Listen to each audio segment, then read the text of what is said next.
joined. Unmute you, unmute me. I think that's all I need to do. Hello! You guys there? Can you hear me, everything? Yep, Cool. we are here. Welcome to Nexus Drafthouse. I am Sahara Drac from StormLegacy.com. This is a show where we talk about drafting. And, drafting. We've talked about it a lot. This is our 37th episode now. I have with me Ryan Tower, Lord of Ascension. Hello, sir. Hey, how you doing, Danny? Did you know that you're beautiful? Thank you. You're I welcome. appreciate that. You're absolutely welcome. And happy one-day belated birthday as well to you. Thank you. Thank you. I'm an old man. I'm an old mummy. This is true. Dusty mummy. So we have a returning guest with us tonight. One of my, actually, I don't know, I think I told you this before, but one of my favorite episodes we ever did was with Srey of Superstars. So many great insights, a lot of really, really good game knowledge. And, sometimes people talk in about drafts, and I'm like, yeah, that all makes sense. But sometimes I'm like, whoa, I never thought of that. And Srey gave me that last time. So it's a good guest. How are you doing, sir? Thank you so much. You are too kind. Yeah. I'm doing well. Thanks for having me again on the show. I appreciate it. Of course. Yeah, we love having you on. So since the last time you're on the show, there's been quite a few changes in your HGC kind of roles and the team roster, things like that. You were drafting before for your team, and now you're not the drafter at this point. Correct. And who is that? Yoda's doing it. Yoda. So okay. Yeah, in the time since we've talked, I can't remember if that was once HG had started already, or was that before? I believe that was before. Right? It was before. I think it was before. Yeah. Yeah. So I drafted for the first part of phase 1, and then Hosty took over for part 2.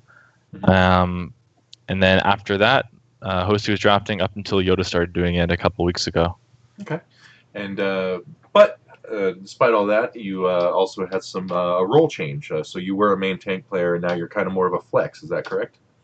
I actually gone back. So. Oh, that's right. Last week you went back. That's right. I forgot. Like nobody knew, and then you did it. Yeah. Been some fun changes. So I'm back on tank, and Yoda's back on ranged, and Urho's in off lane. Okay. Is that just kind of how we set up? Right. And that was kind of the question mark, right? It's because Erho's only played tank ever, in professionally, obviously. Yeah. So it was like, if he's tanking, who's tank? But do you think it's working for you guys so far? Or? I think it's working out. It's the most optimal setup for our team. Obviously, we have awkward roles a little bit, but I think for how the team's set up. So originally, of course, I was going to be moving to ranged, and we're going to have Urho on tanking, and we're going to have Yoda on offlane, which is Yoda was maining offlane at the time, and Urho was main tanking. So the only role swap was really just me, right. And I still had a lot of experience not playing tanks. That was mainly from Hero League, and all my games outside of competitive and scrims and stuff are all not tanks at all. Oh, okay. I don't. Yeah, it's just I just don't enjoy playing tanks. Maybe it has something to do with they haven't released a tank in 2 years. So yeah, that's true. Maybe it's just a really boring, stagnant role. Right. And the only times I can remember enjoying it are when a Nubrak got a rework, or all these the tanks and kind of saw some resurged play. I remember when Stitch was in ETC. I don't know if you guys played back then. Were really strong. Yeah. Stun on slam and stuff, and ETC had life steal at 7 and stuff. Yeah. That's when tanks were the most fun to play because they were just completely overpowered, and Arthas of course disgusting as well. Yeah, but all the tanks were OP back then, so it was actually fun to play. You could carry games and stuff. These days, not so much, and there's not a lot of fresh picks in tanks. So right. Over time, I just don't enjoy the role as much. The other thing is they added since then so many percent damage things and anti-tank things. So yeah, it definitely. The role definitely doesn't have the same power, but and they added all the the armor changes to tanks. And the armor, right? Yeah. So yeah, but the meta has been a little different for tanks, right? We went through the double tank meta and the bruiser we're still meta. In that meta. Well, we're all over the place, right? Yeah. I mean, it's changed so much since the last time we talked as well. So yeah, absolutely. But actually, was it disappointing when Diva came out and you played her and you're like, oh, this isn't a tank? I mean, I kind of expected it not to be a main tank. You just think of Diva and her role. How could your main tank be in ranged ever? It right. Be a ranged hero. which would be something that Diva would do, right? So Right. it just didn't make sense. I mean, obviously I'm hoping for a Reinhardt, but according to that leaked list, I don't see a Reinhardt on there. So. No Reinhardt on there, yeah. He'd be cool. He could play like Braum from League. It'd be pretty neat.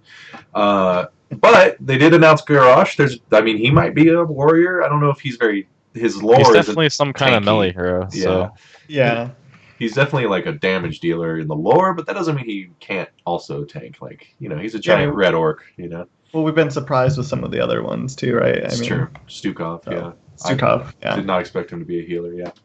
Okay. Yeah, So we have, I picked a couple of the games tonight, and I just decided to go with drafts that looked interesting to me. One you won and one you lost. So we'll jump in and do this draft on Towers of Doom against Naventic, a team that I've looked at Naventic for like 6 months to a year and been like, man, there's so many good players on this team, and like they're good, but like they just struggle for whatever reason. So this was a kind of both you guys were kind of towards the mid to lower rankings in the HGC top 8. So I still think you were probably favored in this because Naventic hasn't won a match yet. But looking at Towers of Doom and looking at Naventic, what sort of things jump out at you as far as what you might want to do on this? Is this the game where we came back from like 4 shots? Yes. Okay. I believe so. Sorry, could you repeat that? What you just said? I was just asking, when you look at Towers of Doom with your team and you look at Naventic on Towers of Doom, what sort of things are you looking to draft? So honestly, we hadn't scrimmed Naventic for a while. Mm-hmm. We don't scrim them much as scrim partners, and so their specific style, I'm not really sure what they're going to pick exactly. So we're more just opening up with like generic picks and seeing what they pick. We expected like Abathur Genji. It's just like really standard opener, depending on what their ban is. So if they ban Uther, they're going to go like Abathur Genji on those big maps. And as long as you draft to deal with it, it's not too big of a deal. If you ignore it in your draft, then it's going to be a huge issue. Right. The key point is basically if they do draft Abathur Genji, that you just don't give them kill targets. And then you should be okay, because their whole thing is let's all in and kill someone with clone. And if they can't kill someone with clone and that all in, then you win the fight. Right. So what kind of heroes? I guess you have to have some sort of backline, though, right? So like, what kind of heroes would you draft if they do get that? We can see here that our range DPS was Tychus, who's obviously a very tanky range DPS, probably the tankiest in the game, I'd say. Especially with his like relentless. And you have soldier, Odin that's going to give you 50% damage reduction, especially with Joe Condemn, it's going to proc it all the time. And then you can see that they banned Greymane here. And they ban Greymane because it's like also another like tanky, viable, always good DPS. There's like never a bad situation. I literally can't think of a situation where Greymane would be bad. He's always gonna be viable, and he fills that like auto role in your team where if you have like a mage or something, you don't have to go like a volley. You can go Greymane who can dive, he can peel, or he can kite, he can do camps. So he's just really like versatile hero. Diva is another really really hard to kill hero. I mean, you think of Diva, and not only does she have the damage reduction for her team, but you can't kill her because she just pops out, or she just bombs and like completely negates all of the all-in. Obviously, Dahaka is like almost impossible to kill as well. And then you have a Nubrak who's just like a tank with Cocoon, which makes their all-in again a lot harder. And then Malfurion, once he's 13, he has Ice Block. So we just picked the heroes here. You can see are really anti all-in, but like any kind of tank frontline is going to be like that. And you can also maybe even go like Zarya. Zarya was also another viable pick here that would have been good. Going into a draft like this, especially when you don't have first pick, how much of your plan, how much plan going in do you have about your draft versus, kind of reacting to those first picks? So that's more just a flavor thing. For us, Yoda loves prepping. He preps more than like anyone I've seen prep for draft, and he'll go through the whole draft outline for like all the different maps that we could play, and he'll put in like a few hours of just like doing draft prep. But that's something that fluctuates from one drafter to another. Like I personally would only look at the first couple picks and then react to the rest of them. Just like look at openers. Right. And Yoda does that too, but he'll go a little bit further. So you just want to look at openers because you can't.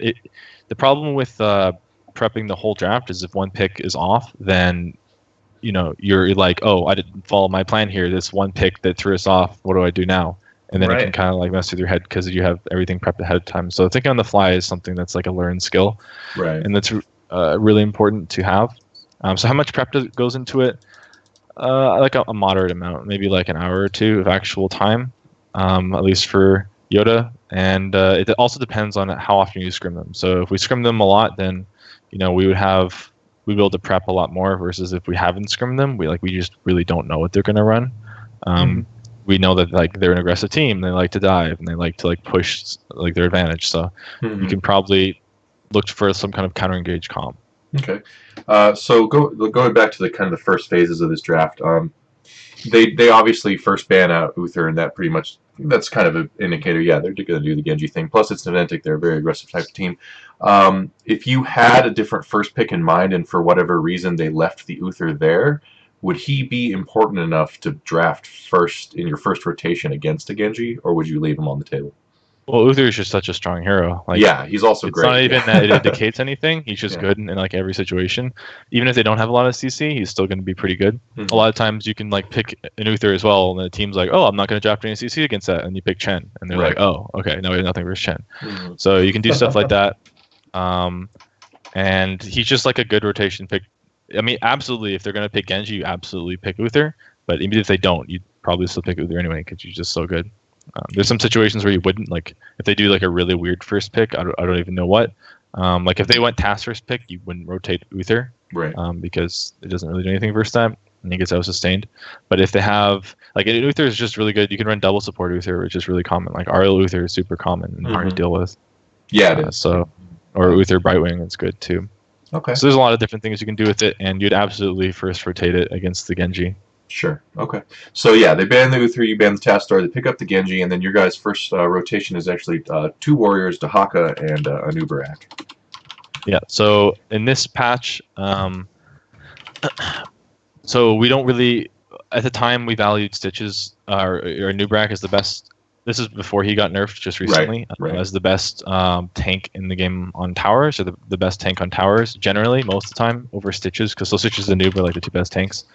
And then since they went Genji, you want some more peel, and if you cannot give them a Noob with a Genji, because obviously especially if they were to rotate like Genji, Abba, and Noob, you just like lose the game, because they wrap the target and then their dive is like all that much more impactful. So you have to take it away. Plus, Anub is good against dive as well because he has a lot of CC, and he has Cocoon. So you have to rotate the Anub here. It's like not an option. So you mentioned the new rat nerf. Have you noticed a pretty significant difference from that? Yeah, Stitches is usually the best tank now. So it's not like it was like the 2 best tanks. You take one or the other.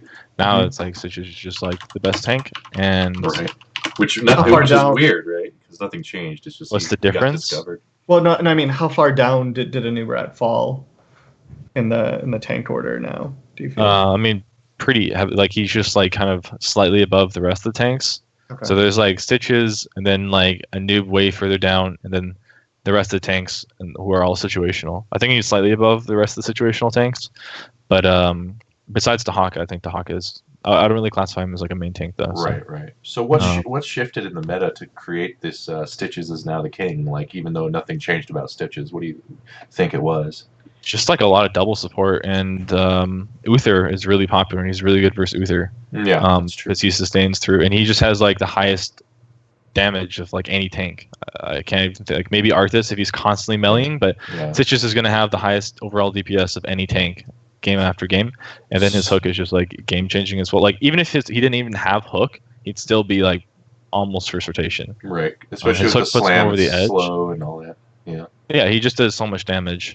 The other one I think of. Oh, sorry. The other one I think of is maybe Muradin. So the certain builds, he actually puts out a good amount of damage too. But yeah, Stitches is a lot of AoE. But it's like once you get 16, and then you give him the axe. But Stitches is like you can be stunned, like stun locked basically on Stitches, and you'll still do damage. And he also has hook that's threatening at like every single point in the game. It's like, oh, we could instantly lose the game here because I got hook. Threat. Yeah. And Muradin doesn't have that at all. Yeah, he's not scary. And he's tankier than Muradin. Right. At least if he's not getting like Muradin's gonna get like infinite healing stacks. Right. He's tankier than Muradin, so interesting. So So is your Dahaka pit here pretty standard? Off lane, has the burrow. That's more of so the second pick here. Like Dahaka isn't required, but we're expecting them to go like some kind of ABBA comp, or we just want to make sure we like lock down our global, and if they do go ABBA. And you don't want to go Falstad into a Genji ABBA because that would just be suicide. Right. So it's just another like safe offlaner you don't have to worry about and you have a global now. Like you don't have to worry about that. Like say we went like Greymane here instead, then who are we going to be putting top lane? Diva? Like we want Diva in the rotation. You don't want Diva soloing. And we don't have a global then versus the ABBA. And there's not really that many viable globals against the Genji. Yeah. Because Genji kills most of them, so. That's true. So they do pick up the Abathur and a Rhaegar. Were you a little surprised by the Rhaegar pick? Or was that I mean, he's good with Genji. I think they're just like hiding the rest of their draft with the Rhaegar. I don't think they're picking it because absolutely needed. Like, I'm surprised they didn't just hold for Monk or something, but they probably wanted to cleanse, so like it makes sense. They want some kind of burst healer with cleanse. Sure. And does anyone else have cleanse that's burst healing? Don't think so, right? No. I mean, Uther has cleanse, but you take Guardian of Ancient Kings. He's banned. Oh, that's right. He's banned. Yeah. And that, yeah. Yeah. I don't think there's any other healer that's up that has burst and cleanse.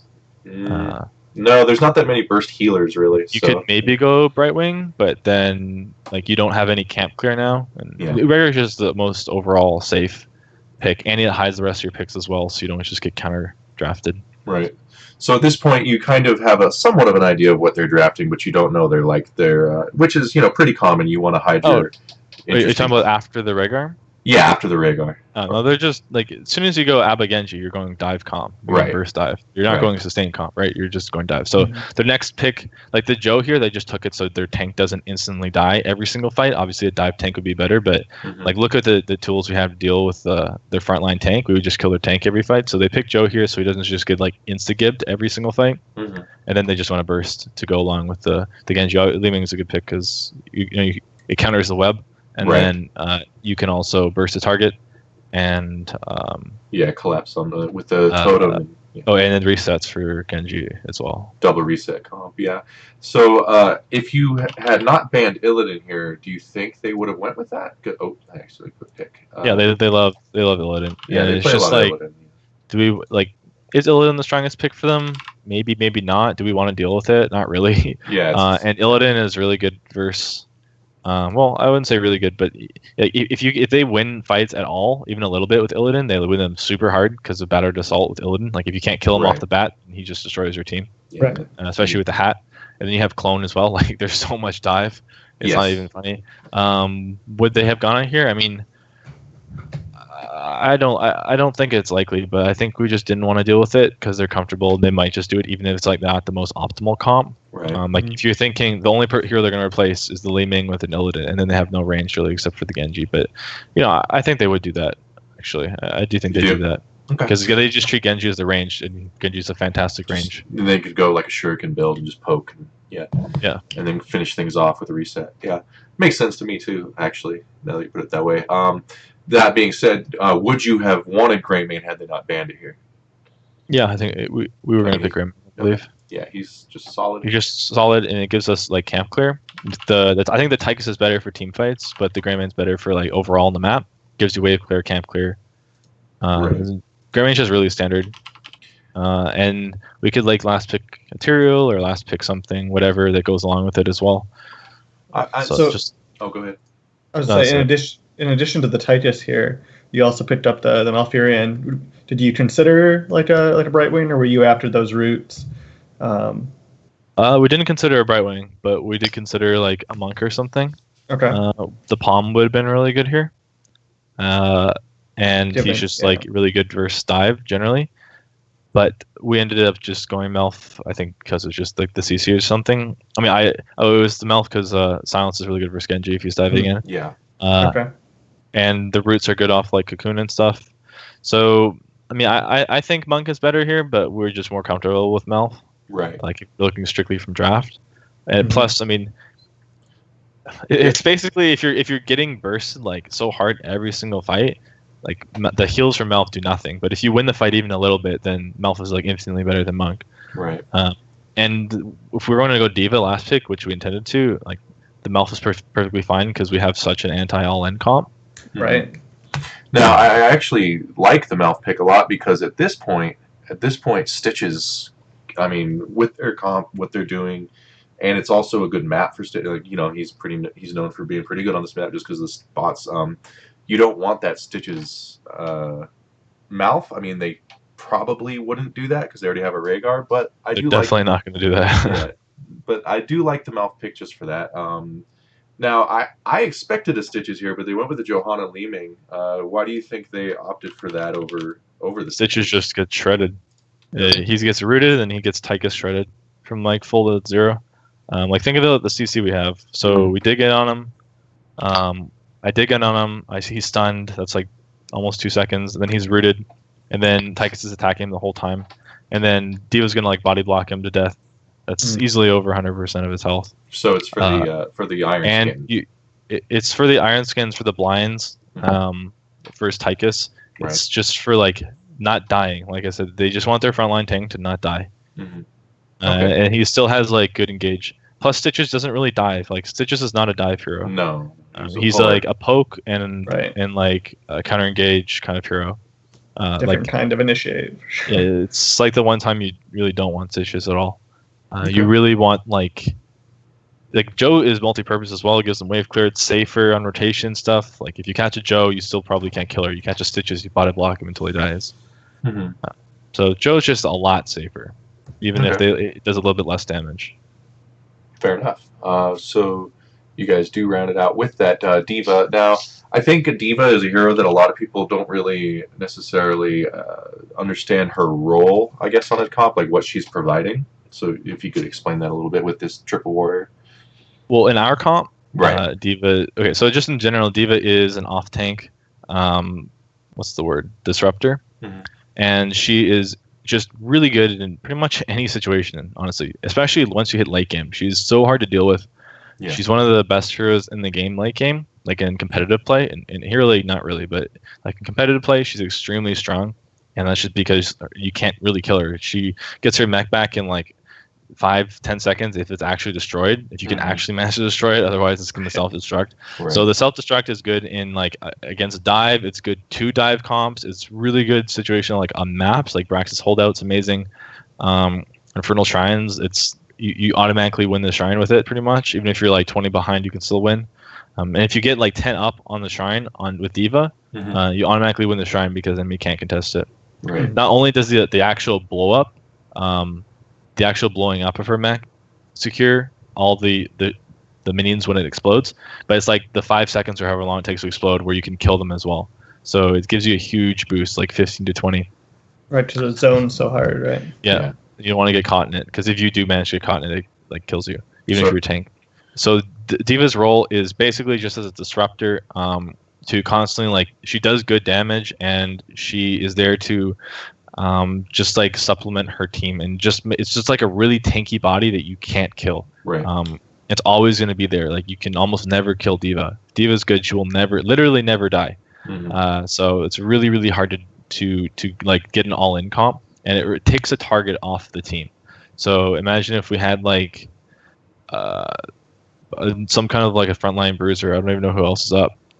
Well, I mean, if we had any range here, like if we had a Falstead, Genji would just instantly dive him every single fight, and we have no peel at all. Like, what's the peel against a Genji with Abath? There, 2 Genjis plus the Leeming combo and stuff on a Falstead. He literally just has stun one. Like all we have are roots.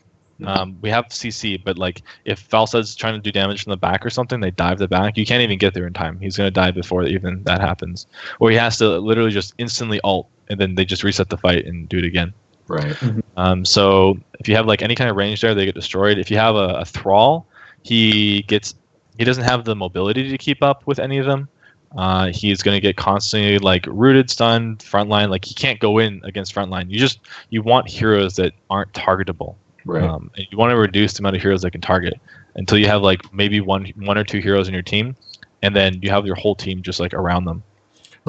And you said at the beginning of this, before we started on this draft, that it was about not giving Genji a solid target, and I guess the best target for him is Malfurion, which What's the I guess with the diva, is that what the diva is a big part of, is protecting that Malf, or like Well, where does first Genji of all, go? Melf is really good versus Genji because Is he? Melf has roots that he roots and he runs around in circles around the roots until Genji has to get in it. Okay. Or he like you can't dash through roots, right? You get Right. stuck in them. Mhm. Or he just ice blocks, okay? Or he just silences and Genji dies Sure. because Genji can't dash out. So he's gonna have to get like insta cleanse from that, and it still does a huge amount of damage. Like if Genji gets silenced, he's dead. If he dives Melf, he gets silenced, he dies. So Mhm. it's really really risky to dive Melf. Okay. You can't I just gotcha. dive him, and like the roots are very impactful as well. If you get hit by a stun on Genji, that is a 100% cleanse. Like, you will die. That's what we're waiting for. We're waiting for one of their key heroes to get stunned. We're not going to all in the Joe or something. Mhm. We're going to wait for one of their key targets to get stunned. We're going to kite the clone, and then like our goal in fights is we probably won't kill them in the all in, but we just don't want to die. So when they actually use the clone in all in, then they can't do anything for 50 seconds, and we can play the map how we want to. Right. Obviously, this game we lost like super hard, like early. Yeah. We just won because we staggered deaths, but I think that was just because of like mistakes, not like comp issues. So our goal here is just to survive the clone until it dies, or they all in too hard and they can't kill Melf or something. Who did the Genji end up picking on, like going after, if you remember? Honestly, I think we just all got like staggered deaths and got caught, Okay. or we like played fights badly. I think like we all died at the same time. Really, Okay. I don't think there's like one hero that was getting bursted down. Okay. And we staggered them later on, but like also we're like they turn on in like level 10, right, with D-Blade and Clone, and so do we. So there's not like a threat early game, because like the big issue with Diva is she's weak early game, and Tychus doesn't have Odin and stuff. Right. You don't have Cocoon on a noob, so yeah. So you do. So- Oh, go ahead. So looking at these comps, right after it's over, did you feel like you guys had pretty solidly won the comp, and it was just a matter of how, not making mistakes, or was this going to be a test of how well, the game was played? I think our comp was good. I think we just misplayed it pretty heavily. And I mean, they did a good job as well of punishing us for misplays. Like, you can't rotate versus Naba Genji alone, and we did that a bunch and we died. Or we did camps and we died. I actually don't remember the early game too well, but I remember that we did the shrines really ineffectively, and we had like, and our lanes weren't set up well, and we got picked a lot.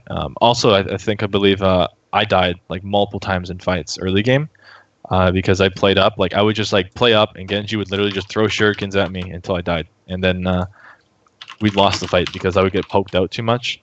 In this situation, you have to just let like them come into you a bit more instead of like playing up. Because I walk up to Genji, he kites me with Abahat, and he's just gonna kill me. Like I literally can't do anything. I'm only gonna be good in the all-ins on certain heroes on new rack. Yeah, and I kind of learned that halfway through, and that's what we did. Right. Well, hey, you ended up pulling it out. Actually, Ryan, that's what I was going to ask. Is do you feel you won the draft? So, yeah. See, that this is why I love doing this show, is because when I'm a scrub, I guess, and I look at these drafts and I think of like 10 different things. Then like I get the draft explained to me, and I'm like, I see now. Like, What's your first on the draft? Well, to me, like I have a hard time. Even though we talked about it last week with Cavalier Guest, he's like, yeah, Diva zones and she peels. I'm like, I'm not sure when Diva's appropriate, So that was one thing. The other thing was like why the Tychus, But then now I only think in terms of like he's attacking. I don't think in terms of like he protects himself, like. Who would you pick?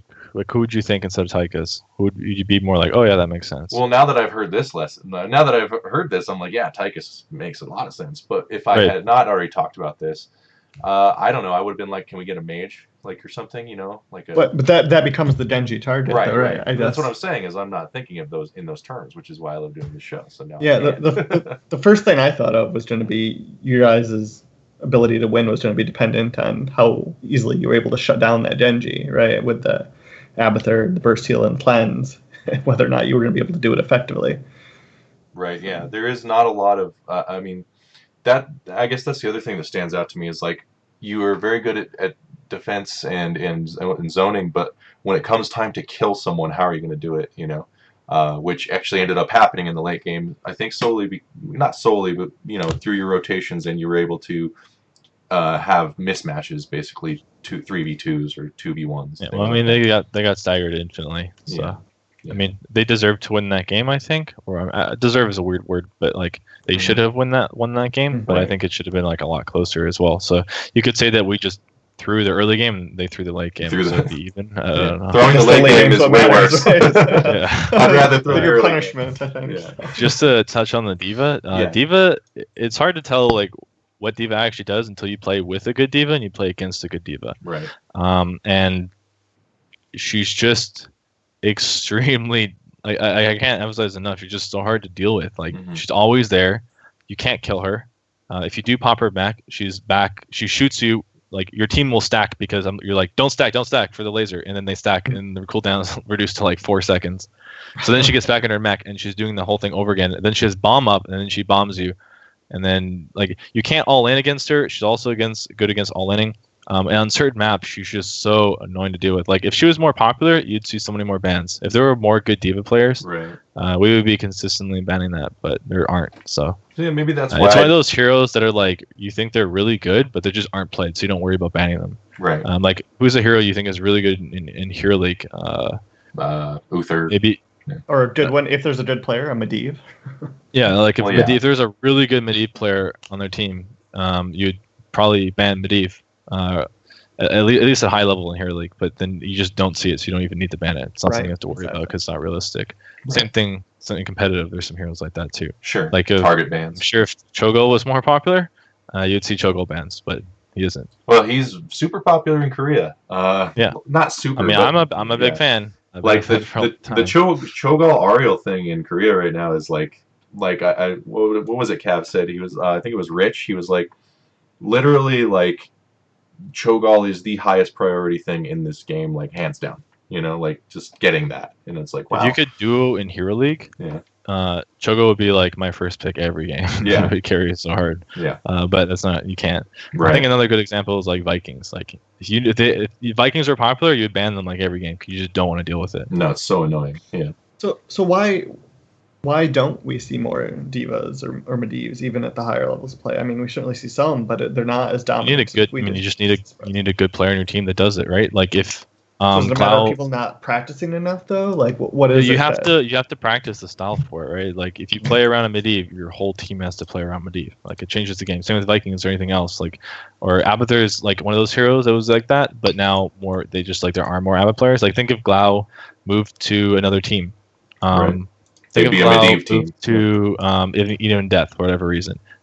They would be playing Medivh, right? Yeah, That would be a thing at the ban. So it's just there literally aren't like players that play those heroes. Same the reason why you don't see a lot of tracers, or you didn't before because people didn't play tracer. Like you thought of tracer, you thought of like Crowan. Like you think of like specific players who did it, right? Right.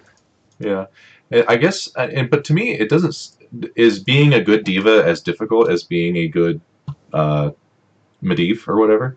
It's actually quite difficult to play diva. I wouldn't say it's mechanically close to difficult, but it's like there's definitely a style to playing diva, and there is a huge difference between good and bad divas. Okay. Even small things matter. Just like taking damage just to charge your mech. Mm-hmm. And like you have to tell your team when you're playing against a diva, like don't attack during the matrix. Like it doesn't matter if you can do damage; it's not worth it. Right. Not because just for the fact that it gives her mech trade the energy. Yeah, and like good divas will generate their mech like literally 2 or 3 times as fast because they're actually doing it consistently. Right. Like on Infernal Shrines, you can easily get your mech before the first shrine phase, but like bad divas won't do that. Do you guys? That's a big difference. Do you guys have who played the diva this game? Was that you or? No, Hosty plays it. Oh, Hosty. Okay. Yeah, so Hosty's I think is a really good diva. Probably like top 3. Okay. I think in NA, but we haven't really played diva too much, so I think it's our first diva game in HCC. We play a lot of stuff that we just don't end up playing in HCC for whatever reason, just the way the draft goes, I guess. Yeah. I mean, the other team always switches up what they want to do as well. So. Okay. So I guess I'm still not quite clear on why more players don't practice to become like a great Medivh player. Right. So it's like you can either practice the standard, like let's say you're the diva player on your team. That's probably what flex or ranged. Mm-hmm. In this situation was, I guess Hosty's flying flex here, but whatever. Let's say that your player who plays diva, like their hero pool would be like Greymane, KT, Jaina. Let me look up some more heroes. Li Ming, Sylvanas, Zebo. Like those are all like the same style, right? Those are all the same style of heroes. Right. And then you have D.Va, who is like a completely different style of hero. Like you think of Vikings, like it's not the same. It's literally learning a new skill on how to play that hero. And D.Va isn't as much, but it's still there, and she's relatively new as well, right? Like if D.Va had been out for like a year, we'd have a lot more D.Va players. But the fact that like it takes like a certain kind of skill that you have to learn. It's something you can invest in. Just like might not be good at like 6 different heroes instead of just one. Right. It's a time investment for your only there. Like and your team has to practice D.Va as well. Like as a team, you have to play it. Does the reward become worth it though if you end up being the meta breaker or sweeping a tournament because of it, or is that just not realistic? That's up to a team, right? So a team might value that they think it would be, and a team might, or maybe like you just play D.Va all the time in Hero League, so you're just a really good D.Va player. Then it's like a really easy transition. So I think it's just D.Va isn't a popular hero. I don't like. I almost never see D.Va in Hero League at least, and that's not going to translate. Like you're not going to see a lot of like. When Rag came out, right? Like everyone wants to play Rag, so there's gonna be a lot of Rag players. He's right? So cool, or Genji. Like Genji's like a bit of a different style too, but he's so good. And he just does like so much. Like you need to have a Genji player because everyone else is playing it, but no one else is really like D.Va isn't in contested picks. It's one of those things that like goes up exponentially as well. Where like, okay, now like 2 or 3 teams are starting to play D.Va. Well, okay, we need a D.Va player in our team now. And then everyone starts playing it because it's the exact same thing that happened with Abathur. Abathur saw like almost no play. He was really good. He's been the same for a long time. He's been really good. Also helps that like Genji came out in like Uther, but and then like suddenly you have all these Abathur players. They're like, oh, I didn't know they could play Abathur because they learned that hero. So it's basically just a balancing of, is it worth taking the time to learn D.Va? And sometimes like maybe D.Va is so good that like I know there's some teams that they really like D.Va and they pick it consistently and like they win games because of it. But they also did like a ton of scrims, like dozens of scrims with D.Va to get to that level. And they could have done dozens of scrims with like more meta picks. And who's to say that they wouldn't just be better if they just done more meta picks? So it's really not like something you can quantify. It's just kind of a stylistic, the team by team kind of like, do we want to do this? Every team has their flavor too, right? Right. And also, I don't know, it's hard to understand, like, is learning the D.Va, like, is there something out there that if D.Va becomes the new hot, to use the parlance, like, if D.Va becomes a thing, then is there a way to draft? Like, will teams then do they already know how to, like, be like, oh, we know how to beat D.Va? Like, is there a draft style that does that, in your estimation? Honestly, I'm like, not really. I'm not even sure if there's anything that like counters D.Va. Right. She's not that. She's just like hero. So strong, like overall. Yeah, it's not like a Genji where like there's clear counters. It's, with D.Va there aren't. With D.Va there's clear like situations, and D.Va Medivh is like an insanely powerful thing. For example, right? Because you still gain shield while you're protected, and it scales infinitely too. So like normally if you're D.Va, right? It's a side thing, but normally if you're playing D.Va, your health bar is a limiting factor for how much energy you can take, right? So if you take 100% of your health and damage, you're going to gain 30% shield. But if you have Medivh, you could take 500% of your health and damage because you have shield and it's infinite. Right. So you're going to get instantly your D.Va mech. Without dying, exactly. So that's really good. So there's a lot of like synergies with D.Va. But I think there's some heroes that go with it. Like I think Alarak is pretty good versus D.Va. But like you don't see any Alarak play, so maybe you'd see Alarak play if D.Va was more popular or something like that. Well, this is the second week in a row we've done D.Va drafts and had people talk about how good she is. So maybe we'll see that in the near future. Maybe the other thing is she's bugged right now, where percent damage is prevented by her matrix. Oh, really? Like extremely annoying and irritating. Like it reduces so much more damage than it should. So heroes like Leo suck versus her right now, but might be better in the future. And Tychus would be normally a good counter versus her, but in the future, not so much, or would be better. But I think like heroes like Arthas are pretty good versus her, as long as then she doesn't get bomb and her team is super mobile to capitalize on Arthas. But so I was gonna say, I honestly don't know what hard counters D.Va. Yeah, I it might not exist. Some heroes are like that. But I was going to say, and someone said in the chat, currently that is fixed, so that's good. That bug. It must have just gone and fixed this patch because we were still playing on tournament and it was an issue. Yeah, it is. This is how meta shifts happen, though, too, right? Heroes like this come along and start to break things. I mean, maybe not like this, but with the potential for things to shake things up. So. You know what is not affected by D.Va's defense matrix? Does full damage? Gall. What? Gall. Oh, yeah, I know that. Yeah. So there you go, man. There you go. Show Gall all day. All right. Anyways, moving on to this next draft here, we have a game with you guys against Tempo Storm on Dragonshire, and this was the first game of the series. So looking at Dragonshire, obviously this is one of the oldest maps. It's definitely one of the pro scenes and just everybody's kind of more favorite maps that people play a lot and teams play a lot. So it's kind of the closest to kind of the solved map. What do you guys like to do on Dragonshire in general? Generally, you just want some kind of high pressure for rotation, like rotation pressure. Like you don't want to rotate mid bot. That doesn't happen anymore. Usually you have like 2 top and then 2 bot and 1 mid. So like a 2-1-2, or you have 3 mid or something, or they rotate bot. So usually it's like 3-2, and you want like global pressure or rotation pressure. So you want to be able to control the map to prevent them from rotating around the map and to capitalize on it if they do rotate. So rotation picks like Genji are really good because Genji's like a pseudo global, right? Because he's so mobile. Yep. And he also is really good against heroes like Falstead. And then obviously Zeratul is kind of the same thing. Valeria used to be popular too when she was better. So those kinds of like heroes that rotate and look for picks, or just good rotation as well. Just in general, like wave clear is helpful. Greymaine's really good on this map just because he has good wave clear, he has good poke, and you can just do camps whenever you want. So usually like slower damage heroes aren't good until later in the game. Like mid and late game when the map opens up, then you want like the burstier heroes are generally better early. That's my experience anyway. Okay. So yeah, obviously it's just global. I think it's just really globals that are really really influential. And if you don't have global, you better win the lane. Right. Okay.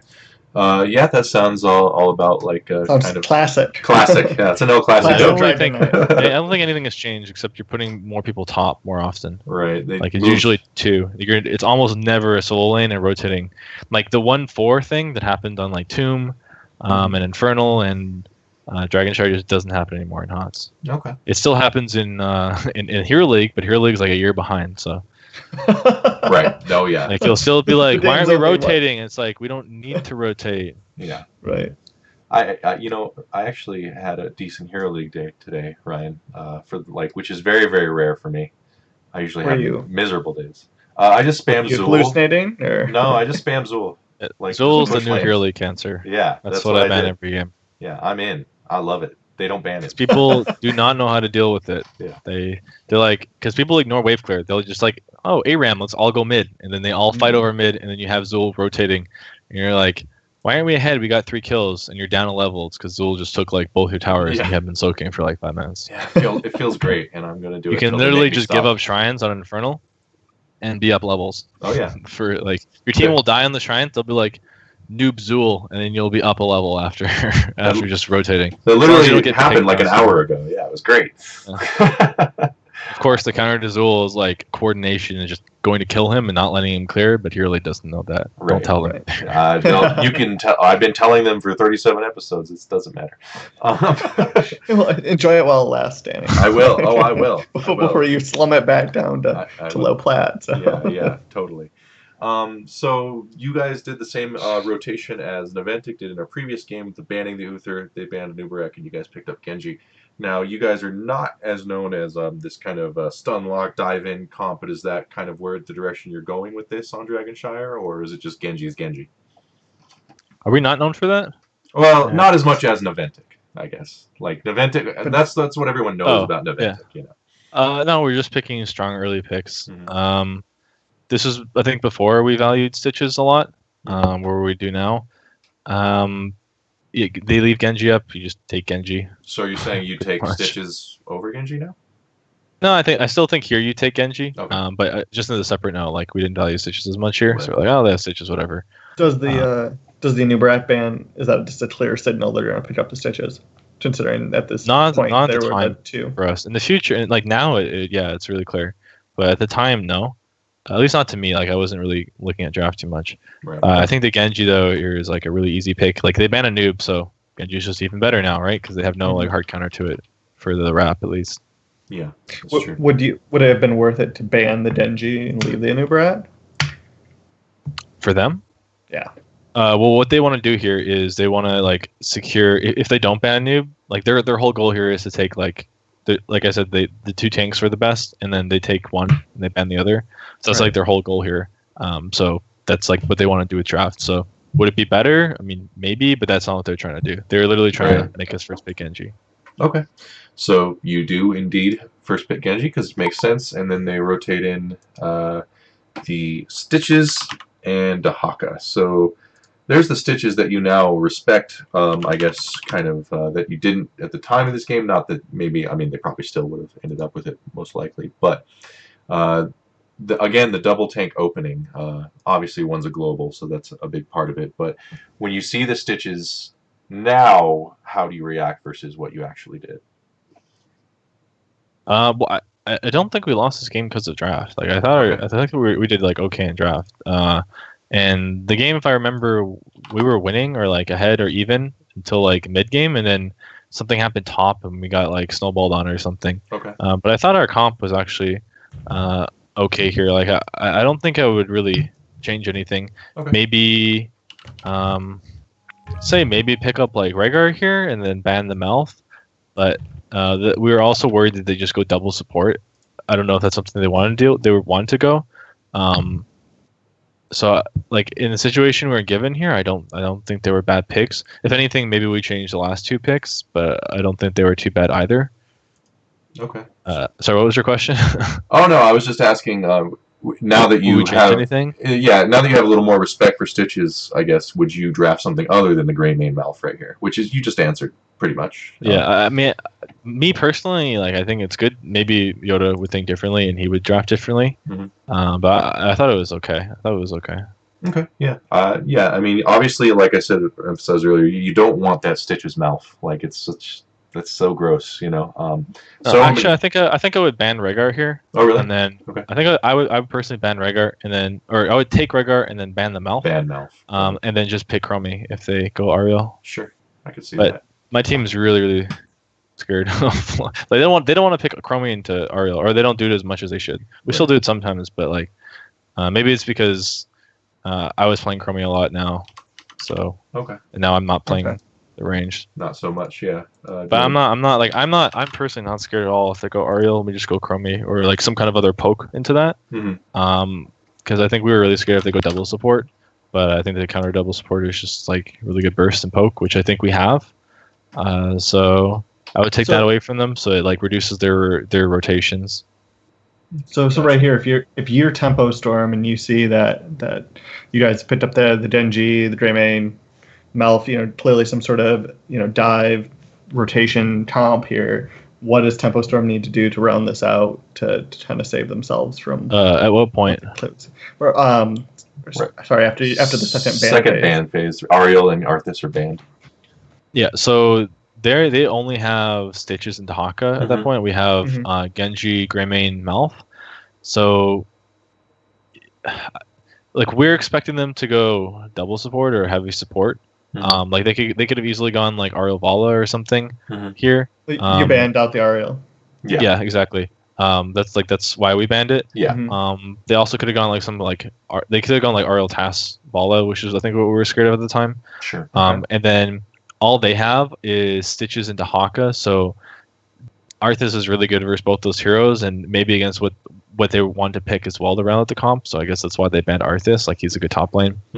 And then at this point, they just want like some kind of healer, because what other healer are going to go except Rhaegar here? Like I think the only other one would be like Monk. Brightwing isn't really a solo support in this situation.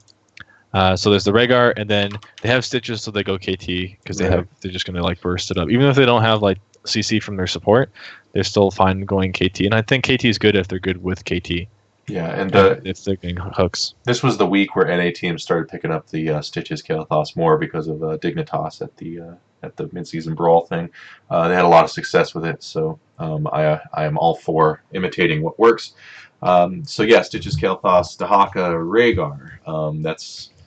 I mean, if something lands, that person's in a lot of trouble, basically, like all the time. Now you don't have a cleanse here, which is probably a little scary. That's also probably the reason they went into it, is because we didn't have the cleanse. Right. So you just mentioned a moment ago that Brightwing is not a solo support in this situation. When is Brightwing a solo support? So if you're doing like big brawly fights, you don't want Brightwing. You want Brightwing more if you're actually playing to the strengths of the global, and you're playing for more like pick situations, or you're doing Brightwing in double support. But like Brightwing single support, you don't want to have to get cleanse. Like Warhead Junction probably should be alright. Yeah, like Curse, Towers, Sky Temple, like those are more Brightwing maps. Not like head to head, just brawl on Dragonshire or Battle. I mean, Battlefield isn't even too bad because you're really poking a lot, and then Brightwing has like infinite sustain. Oh, you got Brightwing low, she just teleports back. Like poke doesn't stick at all. So if they have a really pokey comp, you might want to go like a Brightwing, maybe even double support with Brightwing. But in this situation, you're just laning, and like Brightwing offers nothing for any kind of wave clear, or wave clear is okay, but offers nothing for Merc camp pressure. And you're really, if you're picking Brightwing on this map, you're really just looking for picks across the map with a global. It's like all you can do. Right. Yeah. I don't think it's outright bad, but I think Rhaegar offers a more proved option. And that makes sense given you need a little bit more burst than Brightwing can maybe provide here. So this is the part of the draft I actually picked it for, and I wanted to ask you about it. You opt for a Malthael and Johanna, which I wasn't like, what the hell, that's awful. I was like, I don't understand the Johanna especially. So what's confusing with the Johanna? I guess she's another one of those warriors where I'm like, she's so. You have this passive. Passive. You have this Genji Greymane dive, and then you have a tank that doesn't is passive. Yeah. Well, it's like you said earlier. If someone gets hooked, they just die, right? So Joe allows you to actually play up against their team. So if you're playing, I don't know, who's another tank here? Let's say Mirrodin, because Mirrodin. So let's say you're playing Mirrodin and you walk up and then you get stunned, or you get hooked or something, or you get tongued or something, or any kind of CC that's applied to you. You're going to be chunked by Tychus and KT, which is going to drop you extremely low or just kill you. With Joe, you can actually play up from early game as well before you have Avatar. And you can play into you have wave clear as well. It just gives you a rotation, and it doesn't die. So Joe isn't something to do with passive play. It's just like a front line that can actually play aggressive and play front line. And it's really good if they have a lot of burst or just overall damage. It's going to be a really, really strong pick, especially CC. And Joe is also good versus the Tychus for blind. So you have the Iron Skin for CC, you have the Wave Clear to match the KT, and you have the Blind to match the Tychus. And then you have a dive comp. So if you're playing up on Joe, so you're in the middle of the fight. So she does move. You could say dive, but you're already in the same position where Mirrodin would be because you're playing so far up, because you can play so far up because you're tanky. So that you're in the same spot where you can just engage anyway with a Blessed Shield. So the Blessed Shield allows the engage. And then she can also play really aggressively. Otherwise, in Mirrodin, you're not playing aggressively. You're just you're playing almost on the edge of the front. You're not. If you're playing Mirrodin, you're at the front of your team still, but you're not actively trading with them. With Joe, you can kind of actively trade with them because no one wants to actually stun the Joe, because that's just a waste of the cooldown. KT, Johanna can walk up to KT, not worry about getting stunned, and if KT turns around to stun, she can Iron Skin then Blessed Shield. Or if it's Mirrodin. Mirrodin's walking up. Goes to throw a stun. KT outranges him with his stun, and they just turn on Mirrodin. So, or any other kind of tank. Is there any other tank here that's mobile? I don't think so, right? I mean, ETC, I guess, but he's nerfed. He's awful. I think he's awful. Diablo's kind of mobile with his Q. Diablo not good here at all. So Tychus, if you go on Diablo, right, you have no mobility at all. You usually only want to play Diablo if you really want a super hard engage, which this map doesn't really offer, especially early game when all the forts are up, right? There's no map area. So when you can really dive the team, or when you have some kind of extra mobility or sustain. So if you have second support, or if you have like a Medivh, obviously is really good, or the extra support for Diablo. Because what happens is you dive in on the KT, he gets cleansed, they stun you and they CC you, and you die to like Tychus and stuff. Right. So it's just really, and you're like cutting through bile, and it's just not going to be working out if you're playing Diablo here. Mm-hmm. What's going to end up happening is you just sit in bushes half the game and do nothing. I mean, the other mobile tanks probably aren't as good in this situation either, right? Like the Tyrael isn't really played all that much anymore. I mean, I guess you could have, but it doesn't offer the same thing, does it? You can't play up on Tyrael, and you have no CC. Like you said, you want to dive, right? So then Johanna offers actually better dive just by the engage of Blessed Shield. Like, how do you engage the enemy team if you don't have Blessed Shield? If you have Tyrael, like you're basically waiting for Holy Ground, because you're never gonna. That you can never force an engage against that team. Right. With Johanna, you can consistently play up. You can play in the front line, and then if the opportunity shows itself, then you can blast or condemn or something. But like Murden would be okay as well for engages, but Johanna actually gives like the early game pressure in the roam, so you don't just like lose early game. Mm-hmm. And also it's really good versus Stitches, because you don't just like insta die if you walk up. Right, you can get out. You don't have to rely on a. You're not so worried about the hook. Dwarf toss. Since you're not worried about the hook and you can walk up, that means he walks back as well. So your team can play up more as well. Yeah, I'm definitely seeing how it makes sense. I guess my only thing, but not. I guess I don't play on a professional level. I play on a level where like if I'm gray main and I dive on a hero who's been stunned, the Johanna will walk away or something, or blind in Q and walk away, like they don't, because they're like, oh, I don't want to die. Here comes Kel'Thas, But so I guess on your level, I could definitely see how the Johanna works, how she's kind of co-diving by just being so tanky, she just walks up. So yeah, I mean you're basically like in the front line the whole time, right? And then if the enemy team doesn't want to walk up, they either attack you and you shrug damage off, or they try to trade against you then they're in range of being dived on, so they'll naturally just like move back. Basically just like actually gives your team a front line to like walk up to. Mm-hmm. With Murden, like I said, he doesn't take the damage as well, and he doesn't have Iron Skin, so he's more susceptible. But like if Joe pops Iron Skin, 20-second cooldown on it. If Murden pops Avatar, 100-second cooldown. Now that's all true. I would still be like, man, if they hit the hook, drag, gravity lapse, Johanna's not going to save them. Against like a Grey Maid or Genji or something. You'd be surprised, actually. Like if you just throw your Blessed Shield in there, it's going to interrupt the drag. Like say Stitches gets hook, right? Mm-hmm. And then Tychus instantly goes in for his D. You blind the Tychus, so Tychus is doing nothing now, like literally nothing.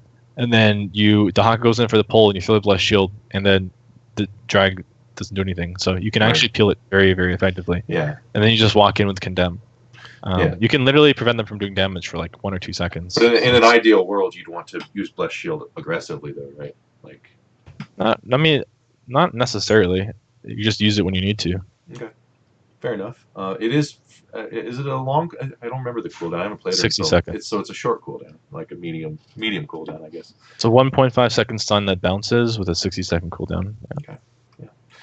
Fair enough. So you guys did end up losing this game, but like you said, it probably had. Do you feel you won this? Oh, we didn't talk about the Malthael. Is Malthael just to be a top laner, like kind of? He's a top laner that does really well versus their team once you can actually like get the team fighting phase. But the problem, I think the big problem here with Malthael is that translating his power from lane to team fight is very difficult if you get behind at all on this map, which we ended up we got behind because like Malthael is really good if you can actually all in a team fight. He's one of the best heroes in the game. That's what he's good at, all inning team fights. But if he's behind and he has to like soak top out and they can just global for fights, it's really hard to translate that power. Or if you're trying to like soak out for a talent tier that you're down, you're not gonna. It's hard to translate that power. So if you have like another global instead of the Malthael, or you have something that's stronger early game, or not just so all in, because if you pop the Tormented Souls, the 100 seconds where he's not going to do anything afterwards. So maybe you just pick another hero that's more brawly, like shorter cooldowns. I haven't really looked at what heroes could be a good replacement. I don't think Malthael is bad. Right. But it certainly made the game like difficult to come back from. Yeah, he's kind of similar to Alarak in that way, in my view, in that if you start winning, you are going to win with that hero. But if you are ever losing, Malthael has a hard time, just like Alarak, you know. Should you pull like a Thrall in? I was thinking like Thrall or Tyrael would be pretty good. Tyrael would be really, really good for diving. Actually, Tyrael, yeah, but you have plenty of damage, yeah. Yeah, we don't lack damage, so I think like it's just like the problem is when you do the early pick to Honka, which is why we did it. You're just like left with not any other tanky offlaner that doesn't die that can global in. There's what global is up? There's really no global that's up except maybe like Illidan. Yeah. But Illidan still I think is too squishy versus that team. Falstad. Yeah. Yeah, but then you're like I think Falstad would have been like a acceptable option to pick here, but then look how squishy your team is. So yeah.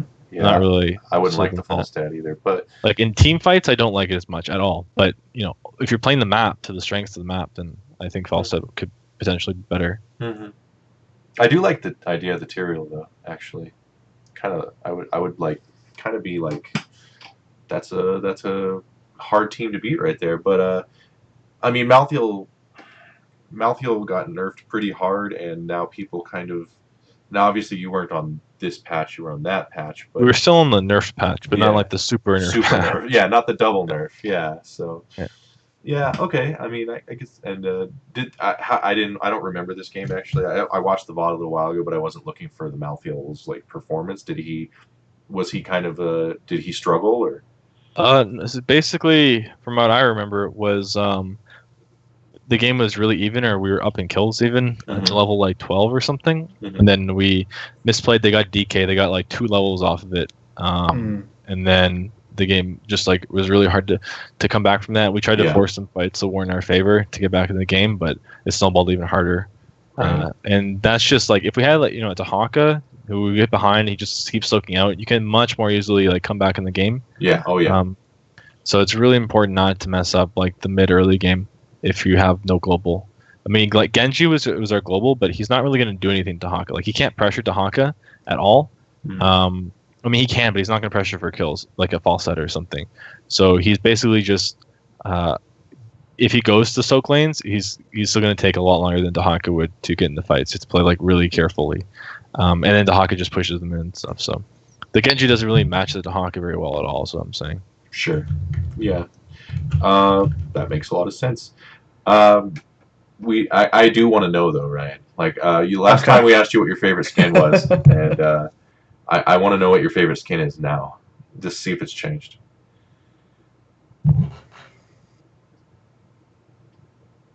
He's pontificating. He's thinking about it. Either that or his face is frozen. Oh no, there he is. I saw him blink. You're asking me? Yeah, I'm asking you. Yeah. Oh, I think you're asking Ryan. Okay. No, I know Ryan. Okay. Yeah, I would say the probably Great Father Stitches, I guess. Oh, okay. I think it's okay. I don't really like the bikini one too much. No, a little traumatic. Yeah. I can't remember. There's another skin. I can't remember what it was that I like picking. All right. That's the first time we've heard Great Father Stitches. So, all right. Yeah. Good. Who's your favorite?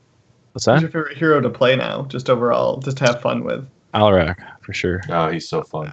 All right. I don't really play on my main anymore. Well, not recently. So I play a lot on the Smurfs, and I play Alarak a lot. Yeah. He's really good voice caster, actually. But he's also one of those heroes that you build up on because of Chaos Reigns level 4. So finishing that quest actually gives you a huge amount of damage. So you look for the stacks. Then he has like what was that talent called? Remember level 4 talent that you got stacking from? Remember what that was called? Discord. No, just like a generic talent that everyone had. Oh. Power. Yeah, Gathering Storm.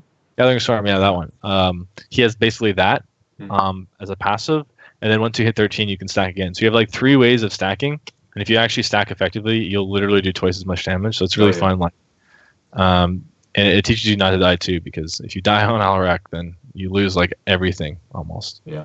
I love playing him too, and I love his voice. Yeah, because it's John Delancey. I don't know if you ever watched Star Trek, but yeah. I haven't, but he sounds awesome. So did you watch Breaking Bad? I have, yeah. Remember the girl who played Jessica Jones? Her dad. Vaguely. That's Okay. That's Alarak. Okay. Yeah. Yeah, he obviously has some voice modifiers, but Well, whatever. yeah. Yeah. A And little, also, just a people little. people don't know how to play against them at all, or they're very like they'll just walk up to you like, "Oh, hey, what's up?" And then you combo them for half health, and they're like, "Oh, I won't do that again." And they stay away for like the rest of the game. They'll play it like max range. Yeah, I think people know how to play against them if they happen to have the right heroes, but they don't know how to draft against, like, I people. don't think anything really counters him in draft. No, Like, I don't know. I mean, I I think What like kind of maybe comps would counter him, but not comps, like not a specific single hero. hero. Yeah, I what agree. Just like what kind of comps? run over him. You run over Alarak. So what's he good at? He's good at like comboing, right? He doesn't have a combo up. He's pretty useless. So you just run over him like just like a bunch of tanky heroes and divey heroes. So like Greymane, Johanna, Anubrak, or heroes like that. You just literally like dig on him and you kill him. Yeah. He's only going to be good if you're actually like getting combos. So he's really good at like squishy heroes, or squishy backline heroes, or like key important heroes in the team. Mhm. So if Gul'dan's like going up to Q, you can just combo him in when he tries to Q. But if you like, try to combo a Joe, it does nothing, right? Until you hit late game, you still do half her health. But for like the whole rest of the game, or if you like miss a combo or something, like that's you have to like just go and all in Alarak. The key to Alarak is you literally all in him, even if he's really scary. Mm-hmm. And if you don't kill him the whole game, it gets really punishing. What kind of comps does he work best in? Well, he's obviously just a good offlaner, Mm-hmm. but I actually prefer not running him an offlaner. I think he's really, really good in the team fight or in the laning. Not even because you get kills, but just stacking him up is really important. Like getting that level. If you get that level 4 quest, I don't know. Do you know how it works at all? Yeah, the Discord Strike quest. Yeah. So Yeah. yeah, if you hit 3 heroes, you instantly finish the quest. Mhm. But there's 3 different parts to it. So there's hitting all 3, there's hitting 2, and there's just hitting 15.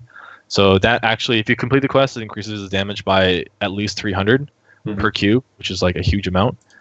So just the fact that you complete that is really important, or get it done early.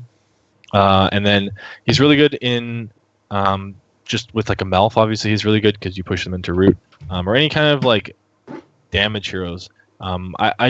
It's not really what heroes he's good with in terms of like heroes I like playing with, like Mhm. DPS heroes. I just really like playing him with certain supports. So his level 1 quest is Ruthless Momentum. So if you have above 80% health, your cooldowns are 20% faster. Right. Just the fact that you have like a sustained healer with you. So like Malf is obviously really good because it keeps him topped off. But you can just combo a lot more. Like his W cooldown is 20 seconds, or is 12 seconds, and if you reduce the cooldown by 20%, it's more than 2 seconds off, which is huge. So I wonder if that Stukov talent would get value with an Alarak that takes that level 1. The top off talent. It's called top off. what does it do? It's a level 4. I believe it's a level 4 talent for Stukov. Which, if they're above a certain, like above 50% health, the Q does like double healing, or like 30% more healing, something like that. So it's You think it'd be good with Alarak because Alarak could be at high health? yeah, because if he has high health, he has the cooldowns reduction. Right. I don't really see the synergy. I see like they do the same thing, but is there synergy between those things? Well, it keeps the Alarak high, right? More often than the time, so he gets his cooldown Okay. reduction. Yeah. Yeah, I mean, that It's Stukov is very actually crafty. one of my favorite supports to play with him because he heals like an absurd amount, Right. and you push them into the field as well. So and they're That's like true. basically permanently silent. So Silence. they'll like yeah. so they'll be like pushing outside of the gate, right? And then Stukov plants his little silency field down, Mhm. and then they're outside the gate, and they like run through the gate, and you pull them back out. They get silenced, and they have to walk through it again. So you can easily do like 2/3 of a random DPS's health just in Yeah. like one combo. A big old and AoE he silence is heals like, a lot. yeah, that's like pure candy for Alarak. It's just a big old silence. Yeah. Yeah, unfortunately, he doesn't have any like slows to really keep them in there, but Mhm. you can just push them in there. He does have the and root. Stukov has that one root talent, but it's kind of hard to hit. And I it's think only so. Yeah, I yeah. actually like I haven't played him at all or looked at his talents. Yeah. So He's a I lot of know fun he to has play. a root in there somewhere. He is super fun to play. You'll be playing, you play against a new hero and you're like, why am I suddenly getting X done? To me? Yeah. Like, what? Why is this happening? Yeah, well, I don't want to read about him. Like this Yeah. didn't happen last game versus Stukov, and then like Right. Yeah. and then you just get the random Stukov that has no idea what he's doing, so he just gets like random talents.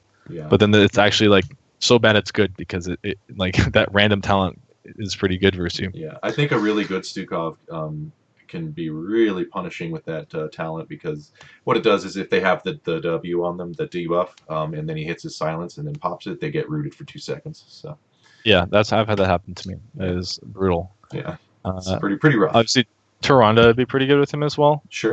If Tyranda's good, but generally unlikely.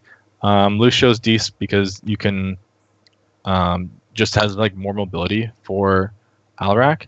But I actually like Brightwing, Melf, and Stukov is like the best matches for Alarak, I think. Like teammates. Yeah. Okay. Really, I just want Uther. I mean, Uther. I mean, a lot of the supports are good. I just want a support to follow me. Is what I want. You want a pocket healer? Yeah. Yeah. I mean, honestly, whatever my role for the game, like my ideal role would be whatever pocket heals me is like my ideal role. Yeah. So if I'm playing Zeratul, I want Abathur to go carapace and just heal me all game. Yeah. And I want Brightwing to teleport to me.